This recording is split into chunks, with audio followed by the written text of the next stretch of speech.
ಹೇ guys, ಎಲ್ಲರಿಗೂ ನಮಸ್ಕಾರಗಳು. Welcome back to Sagar stories. ಮೊದಲನೇದಾಗಿ ಎಲ್ಲರಿಗೂ ಶುಭೋದಯ.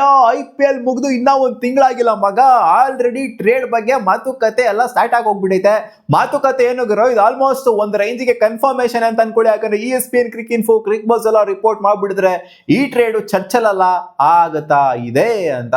ಸೊ ಇಷ್ಟು ಬೇಗ ಮಾಡಿದ್ರೆ ಅಂತ ನಾನಂತೂ ಅನ್ಕೊಂಡಿರ್ಲಿಲ್ಲ. ಸೊ ಇಷ್ಟು ಬೇಗ ಮೂವ್ಮೆಂಟ್ಸ್ ಆಗುತ್ತೆ ಅಂತ, ಯಾಕಂದ್ರೆ ಇನ್ನೂ ಟೈಮ್ ಇದೆ, ಸಾಕಷ್ಟು ಟೈಮ್ ಇದೆ ಮೂವ್ಮೆಂಟ್ಸ್ ಮಾಡೋದಕ್ಕೆ. ಬಟ್ ಲಬಕ್ ಚಕ್ ಅಂತ ಒಂಥರ ಎತ್ತಾಕೊಂಡ್ಬಿಡಿದ್ರೆ ಅಂತ ಹೇಳ್ಬೇಕು. ಬೇರೆಯವ್ರು ಯಾರು ಎತ್ತಾಕೊಂಡ್ಬಿಡ್ತಾರೆ ಅಂತ ಲಕ್ನೋ ಸೂಪರ್ ಜೈಂಟ್ಸ್ ಇಂದ ಇವಾಗ ಎತ್ತಾಕೊಂಡ್ಬಿಡಿದ್ರೆ ಡೆಲ್ಲಿ ಕ್ಯಾಪಿಟಲ್ಸ್ ಇಂದ ಇವರು ಕೂಡ ಎತ್ತಾಕೊಂಡಿದ್ರೆ. It's a player swap trade ಮಗ.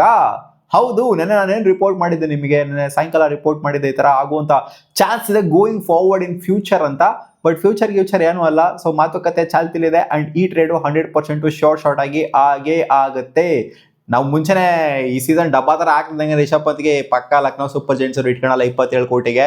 2 ಸೀಸನ್ ನೋಡಿದ್ದಾರೆ ಅಂಡ್ ಕ್ಯಾಪ್ಟನ್ಸಿದನ್ನು ಕೂಡ ಇಳಿಸಿದ್ದಾರೆ. ಅವರೇ ಬೇಕು ಅಂತ ಕ್ಯಾಪ್ಟನ್ಸಿಂದ ಇಳಿಸಿದ್ದು. ಏನು ಸುಮ್ಮನೆ ರಿಷಬ್ ಪಂತ್ ನಾವು ಕ್ಯಾಪ್ಟನ್ಸಿ ಮಾಡಲ್ಲ, ನಮಗೆ ಬೇಕಾಗಿಲ್ಲ ಅಂತ ಏನು ಹೇಳಿಲ್ಲ ಅಲ್ಲಿ. ಸೊ ನಿನ್ ಕೈಲಿ ಏನೂ ಆಗಲ್ಲ ಅಂತ ಅವರೇ ಇಳಿಸಿದ್ದು. ಅವ್ರ ಕೋಚನೇ ಹೇಳಿದ್ರು ಅಲ್ಲಿ, ಮೋಡಿ ಅವರು ಏನು ಆಗಲ್ಲ ಅಂತ ಇಳಿಸಿದೀವಿ ಅಂತ ಅವರೇ ಹೇಳ್ತಾ ಇದ್ದಂಗೆ ಈ ಕಡೆಯಿಂದ ಪಕ್ಕ ರಿಟೈನ್ ಮಾಡ್ಕೊಳ್ಳೋದು ಕೂಡ ಡೌಟು ಅಂತಾನೆ ಅನ್ಸಿತ್ತು ನನಗೆ. ಬಿಟ್ಬಿಡ್ತಾರೆ ರಿಷಬ್ ಪಂತ್, ಏನೂ ಆಗ್ತಿಲ್ಲ. 2 ಸೀಸನ್ ನೋಡಿದ್ರೆ ರನ್ಸು ಇಲ್ಲ ಈ ಕಡೆಯಿಂದ, ಜೊತೆಗೆ ಕ್ಯಾಪ್ಟನ್ಸಿನೂ ಕೂಡ ಇಲ್ಲ, ಏನೂ ಇಲ್ಲ. 27 ಕೋಟಿ ಇನ್ನೇನು ಕೊಡ್ತಾರೆ ಅಲ್ಲಿ, ಯಾವ ಕೆಪಾಸಿಟಿಗೆ ಕೊಡ್ತಾರೆ?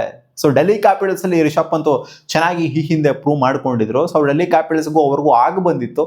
ಸೊ ಬೇರೆ ಟೀಮ್ಗೂ ಅವ್ರಿಗೂ ಆಗ ಬರ್ತಾ ಇಲ್ಲ ಯಾಕೋ. ಸೊ ಅವರು ಕೂಡ ಅಷ್ಟೇ ಡೆಲ್ಲಿ ಕ್ಯಾಪಿಟಲ್ಸ್ಗೆ ಹೋಗ್ಬೇಕು ಅಂತ ಅನ್ಕೊಂಡಿದ್ದಾರೆ.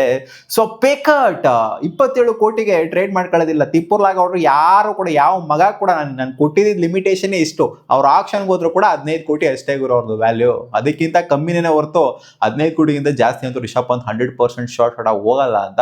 ಸೊ ಈಗ ಬರ್ತಿರೋ ಅಪ್ಡೇಟ್ ಏನು ಅಂದ್ರೆ, ಪೇಕಟ್ ನ ತಗೊಂಡಿದ್ರೆ ರಿಷಬ್ ಪಂತ್ ಅಂತ 27 ಕೋಟಿಯಿಂದ 12 ಕೋಟಿನ ಕರಗಿಸ್ಕೊಂಡು 15 ಕೋಟಿಗೆ ಟ್ರೇಡ್ ಆಗೋದಕ್ಕೆ ರೆಡಿ ಆಗಿದ್ರಂತೆ. ಸೊ ಇದೇನು ಫಾರ್ ದ ಫಸ್ಟ್ ಟೈಮ್ ಅಲ್ಲ ಪೇಕೆಟ್ ತಗೊಂಡಿರೋದು. ರವೀಂದ್ರ ಜಡೇಜಾ ಕೂಡ ರಾಜಸ್ಥಾನ್ ರಾಯಲ್ಸ್ಗೆ ಹೋಗುವಂತ ಟೈಮಲ್ಲಿ ಚೆನ್ನೈಯಿಂದ ಪೇಕಟ್ ನ ತಗೊಂಡೇನೋ ಹೋಗಿದ್ರು. ಸೊ ಅವ್ರು ಹೆವಿ ಅಮೌಂಟ್ ಇದ್ರು CSKಲಿ. ಸೊ ಪೇಕಟ್ ನ ತಗೊಂಡು ರಾಜಸ್ಥಾನ್ ರಾಯಲ್ಸ್ಗೆ ಹೋದ್ರು. ಸೊ ಅದೇ ರೀತಿ ಇವ್ರು ಹೆವಿ ಪೇಕಟ್ ಗುರು. ಇದು 12 ಕೋಟಿನ ಕರಗಿಸ್ಕೊಳ್ಳೋದು ಅಂದ್ರೆ ಸುಮ್ಮನೆ. ಮೋಸ್ಟ್ ಎಕ್ಸ್ಪೆನ್ಸಿವ್ ಪ್ಲೇಯರ್ IPL ಹಿಸ್ಟ್ರಿನ ರಿಷಬ್ ಪಂತ್. ಸೊ 27 ಕೋಟಿಯಿಂದ 12 ಕೋಟಿನ ಕರಗಿಸ್ಕೊಂಡು ಆಲ್ಮೋಸ್ಟ್ ಅರ್ಧ ಕರಗಿಸ್ಕೊಂಡಿದ್ದಾರೆ. ಅರ್ಧ ಅಂತ ಹೇಳಕ್ಕಾಗಲ್ಲ ಎಕ್ಸಾಕ್ಟ್ ಆಗಿ, ಆಲ್ಮೋಸ್ಟ್ 40% ಕರಗಿಸ್ಕೊಂಡಿದ್ರೆ. 60% ನ ಇಟ್ಕೊಂಡು 15 ಕೋಟಿ ಅಂತಂದ್ರೆ ನೋಡುಗರು, KL ರಾಹುಲ್ ಕೂಡ 15 ಕೋಟಿ ಕೊಡ್ತಾ ಇಲ್ಲ ಅಲ್ಲಿ. ಡೆಲ್ಲಿ ಕ್ಯಾಪಿಟಲ್ಸ್ ಅವ್ರು ನೋಡು ಅಷ್ಟೆಲ್ಲ ಸಕದಾಗ ಪರ್ಫಾರ್ಮ್ ಮಾಡಿದ್ರೆ KL ರಾಹುಲ್. ರಿಷಬ್ ಪಂತಿಗೆ 15 ಕೋಟಿ ಅಂತಂದ್ರೆ ಇನ್ನ ಜಾಸ್ತಿನೇ ಆಯ್ತು ಅದು ನಿಜ. ನೋಡಿ KL ರಾಹುಲ್ ಯಾವ ತರ ಪರ್ಫಾರ್ಮ್ ಮಾಡಿದ್ರೆ ಅವ್ರಿಗೆ 15 ಕೋಟಿ ಇಲ್ಲ. ಇಲ್ಲಿ ರಿಷಬ್ ಪಂತಿಗೆ 15 ಕೋಟಿ ಅಂದ್ರೆ ಖಂಡಿತ ಜಾಸ್ತಿ ಆಯ್ತದು, ಹೆವಿ ಜಾಸ್ತಿ ಆಯ್ತು. ನನ್ನ ಪ್ರಕಾರ ಒಂದು 12 ಕೋಟಿ 13 ಕೋಟಿ. ಸೊ ಈ ತರ KL ರಾಹುಲ್ಗಿಂತ ಕಮ್ಮಿ ಕೊಟ್ರೆ ಅದೊಂಥರ ವ್ಯಾಲಿಡ್ ಅಂತ ನನಗೆ ಅನ್ಸುತ್ತೆ. ಏನ್ ಗುರು ಸಿಕ್ಕಾಪಟ್ಟೆ ಹೇಟ್ ತೋರಿಸಿ ರಿಷಬ್ ಪಂತಿಗೆ ಅಂತ. ಹೇಟ್ ಅಲ್ಲ, ನಾನು ಒಂಥರ ವ್ಯಾಲ್ಯೂ ಮಾಡ್ತಾ ಇದ್ರಿ, ಪ್ಲೇಯರ್ನ ಬೆಲೆ ಏನು ಅಂತ ವ್ಯಾಲ್ಯೂ ಮಾಡ್ತಾ ಇದ್ದೀನಿ ಅಷ್ಟೇ. ಸೊ ಮಾರ್ಕೆಟ್ ಅಲ್ಲಿ ಆ ತರ ವ್ಯಾಲ್ಯೂ ಇಲ್ಲ, ಅಷ್ಟೆಲ್ಲ ವ್ಯಾಲ್ಯೂ ಇಲ್ಲ ರಿಷಬ್ ಪಂತಿಗೆ. ಸೊ ಆಕ್ಷನ್ಗೆ ಹೋದ್ರು ಕೂಡ 15 ಕೋಟಿಗೆ ಹೋಗೋದು ಸಿಕ್ಕಾಪಟ್ಟೆ ಡೌಟು. ಏನು ಇಲ್ಲ ಪರ್ಫಾರ್ಮೆನ್ಸ್ ಅಲ್ಲಿ ಕಳೆದ 2-3 ವರ್ಷದಿಂದ ಏನೂ ಇಲ್ಲ. ಇವರು ಡೆಲ್ಲಿ ಕ್ಯಾಪಿಟಲ್ಸ್ ಇದ್ದಾಗ, ಮುಂಚೆ ಇದ್ದಾಗ ಅವಾಗ ಸ್ವಲ್ಪ ಚೆನ್ನಾಗಿ ಆಡೋರು. ಅದು ಬಿಡ್ತು ಅಂತಂದ್ರೆ ಇಲ್ಲಿ LIC ಬಂದ್ಮೇಲಂತೂ ಒಂಥರ ಡಿಸಾಸ್ಟರ್ ಆಗಿ ಹೋಗ್ಬಿಡಿದ್ರೆ. ಟೆಸ್ಟ್ ಅಲ್ಲಿ ಹೇಳಿ ರಿಷಬ್ ಪಂತ್ ಲೆಜೆಂಡ್ ಅಂತ ಹೇಳ್ತೀನಿ, ಸೈಕ್ ಪ್ಲೇಯರ್ ಅಂತ ಹೇಳ್ತೀನಿ.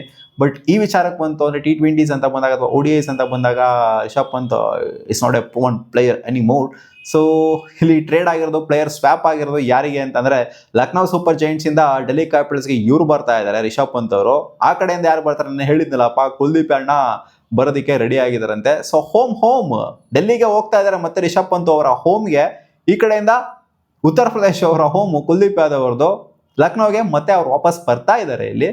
ಸೊ ಇಬ್ರು ಕೂಡ ಹೋಮ್ ಟೀಮ್ಗೆ ಆಡ್ತಾರೆ. ಸೊ ಅವ್ರಿಗೆ ಒಂದು ಸ್ವಲ್ಪ ಹೆಮ್ಮೆ ಅಂತೂ ಇದ್ದೇ ಇರುತ್ತೆ. ಒಬ್ಬಿಯಸ್ಲಿ ಹೋಮ್ಗೆ ಆಡಬೇಕು ಅಂದ್ರೆ ಇವಾಗ ಬೆಂಗಳೂರಿಗೆ ಆಡಬೇಕು ಅಂದ್ರೆ ಖುಷಿ ಆಗಲ್ವಾ? ಸೊ ಅದೇ ರೀತಿ ಅವ್ರಿಗೂ ಕೂಡ ಖುಷಿ ಆಗುತ್ತೆ ಹೋಮ್ ಫ್ರಾಂಚೈಸ್ಗೆ ಆಡೋದಕ್ಕೆ. ಸೊ ಇಲ್ಲಿ 13.25 ಕೋಟಿಗೆ ಇದು ಕುಲ್ದೀಪ್ ಯಾದವ್ ಅವರು. ಸೊ ಅದೇ ಅಮೌಂಟ್ಗೆ, ಸೇಮ್ ಅಮೌಂಟಿಗೆ ಅವರು ಟ್ರೇಡ್ ಆಗ್ತಾರೆ ಪ್ಲೇಯರ್ ಸ್ವ್ಯಾಪ್ ಅಲ್ಲಿ. ಈ ಪ್ಲೇಯರ್ನ ಆ ಪ್ಲೇಯರಿಗೆ ಕಳ್ಸೋದು, ಆ ಟೀಮಿಗೆ ಕಳ್ಸೋದು, ಅಲ್ಲಿಂದ ಇಲ್ಲಿಗೆ ಕಳ್ಸೋದು. ಸೊ 13.25 ಕೋಟಿ ಅಂತಂದ್ರೆ ಅವ್ರಿಗೇನು ಲಾಸ್ ಗೀಸ್ ಎಲ್ಲ ಏನು ಆಗೋದಿಲ್ಲ. ಸೊ ಎಷ್ಟಿದೆಯೋ ಅಷ್ಟೇ ಅಲ್ವಾ amount. So okay, well and good. ಯಾಕಂದ್ರೆ ಹೋಮ್ ಟೀಮ್ಗೆ ಆಡಬೇಕು ಅಂದ್ರೆ ಖಂಡಿತ ಖುಷಿ ಪಡಲೇಬೇಕು, ಖುಷಿ ಆಗಲೇಬೇಕು. ಅದು ರಿಷಬ್ ಪಂತ್ಗೆ ಆಗಿರಲಿ, ಜೊತೆಗೆ ಇವ್ರಿಗೆ ಆಗಿರಲಿ.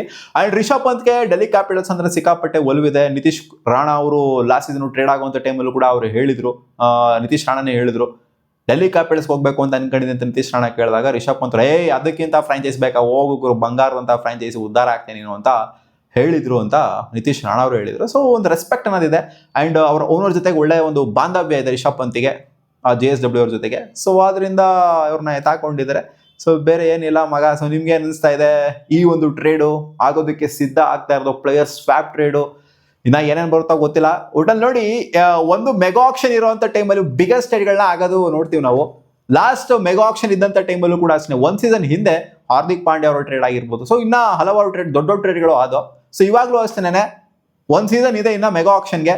ಬಟ್ ನೋಡಿ, ಹೆವಿ ಟ್ರೇಡ್ಗಳು ನೋಡೋದಕ್ಕೆ ಸಿಗ್ತಾ ಇದೆ ಇವಾಗ. ಮತ್ತೆ ಸಿಗುವ ಮುಂದಿನ ನೋಡಿದ್ರೆ. ನಿಮ್ಗೆ ಏನಿಸುತ್ತೆ ಕಾಮೆಂಟ್ ಸೆಕ್ಷನ್ ಹಾಕಿ.